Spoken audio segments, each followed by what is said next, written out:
from Jesse Welles Pilgrim. So in his third project of 2025 so far, maybe you could call it his second depending if you count that massive TikTok compilation, I'm not at all surprised that Jesse Welles dropped this on the 4th of July, and given how much I loved Middle, I was excited but with some trepidation. Oversaturation of the market is still a thing, even on TikTok, especially if 2 songs came from that TikTok compilation already. And thus with Pilgrim, well, it's tricky because I hear more polish in Welles' delivery, plus more elaborate arrangements bringing in more electric instrumentation, strings, piano, fiddle, even touches of horns alongside the warm acoustic guitar and harmonica. Eddie Spears' production is giving him a lot more to work with, and yet I don't quite think this is as special. Part of it's the lingering feeling the hooks don't quite pop as strongly, maybe give the compositions a little more time to cook, or maybe it's the guest features. The Sierra Ferrell throwback duet Far From Home, it's cute, but it feels underwritten, a bit disappointing. And while Billy Strings is better cutting loose on the wry screed of Philanthropist, it feels like an easy polemic included for the viral attention, even if highlighting the uber rich who believe in nothing but profit are most likely to succeed in this modern world fits kind of thematically in a roundabout way. But even there, Pilgrim feels vivid but also more diffuse, with wandering apocalyptic poetry emphasizing the star-crossed pilgrimage not just through Americana, but in the apt Kurt Vonnegut reference on the title track being unstuck in time. Apt metatext for his style as a singer-songwriter, especially on a song that's damn near vintage prog rock, but also when considering rural America itself, as the rickety acoustics of Gilgamesh describe a fading, shabby empire clinging to nostalgia, where words and ideals feel increasingly meaningless. I thought we'd press the grapes of wrath, instead we all got beers. Then Jesus fleeing from his own tomb on the dark and smoky get the fuck out of here, where if anything is to be saved,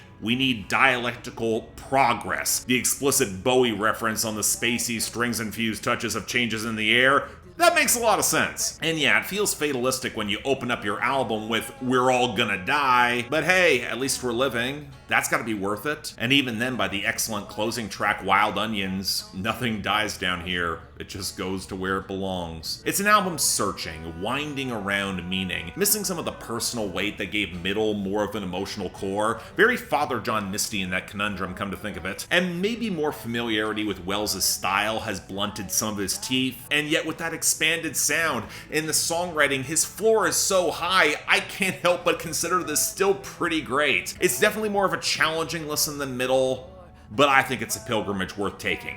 Check this out.